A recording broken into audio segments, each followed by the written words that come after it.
நம்ம யூடியூப் சேனலில் பார்த்தீங்கன்னா செயின் கிளீனர் எப்படி யூஸ் பண்ணுறதுன்ற வீடியோ போட்டிருந்தேன். அதுக்கு கண்டினியூஸாக பார்த்தீங்கன்னா செயின் லூப் யூஸ் பண்ணுறதும் போட்டிருந்தேன். இது ரெண்டுக்கும் வந்து கமெண்ட் என்னன்னு பார்த்தீங்கன்னா, உனக்கு சுத்தமாக யூஸ் பண்ண தெரியலை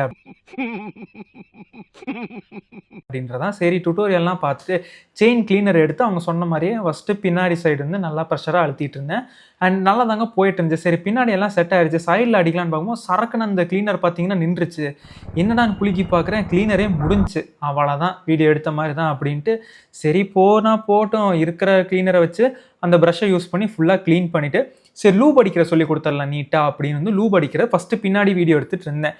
நீட்டாக போயிட்டு இருந்துச்சு. சரி ஓகே எப்பயும் போல் பின்னாடி முடிச்சாச்சு, சைடுக்கு போகலாம் அப்படின்னு பார்க்கும்போது லூபுமே நின்றுச்சு. என்ன கொடுமை சரவணன் இதுன்ற மாதிரி இன்ட்ரோ வீடியோவை பார்த்து சிரிச்சிட்டு இருந்தேன். ஏன்னா எல்லாமே பேசிட்டேன், லாங் வீடியோ போடுறதுக்கு இதெல்லாம் தேவை அப்படி இப்படின்னு. ஸோ ரெண்டுமே முடிஞ்சிருச்சு. ரெண்டும் ஒரே பிராண்டில் தான் யூஸ் பண்ணியிருந்தோம். நெக்ஸ்ட் வேறு பிராண்ட் ட்ரை பண்ணலான்னு இருக்கும். உங்களுக்கு ஏதாவது பிராண்ட்ஸ் தெரிஞ்சோம்னா கண்டிப்பாக சஜஸ்ட் பண்ணுங்கள், அதை நம்ம ட்ரை பண்ணி ரிவ்யூ பண்ணலாம். இந்த வீடியோக்கு சப்ஸ்கிரைப் பண்ணி ஃபாலோ பண்ணிக்கோங்க. டாடா பாய்.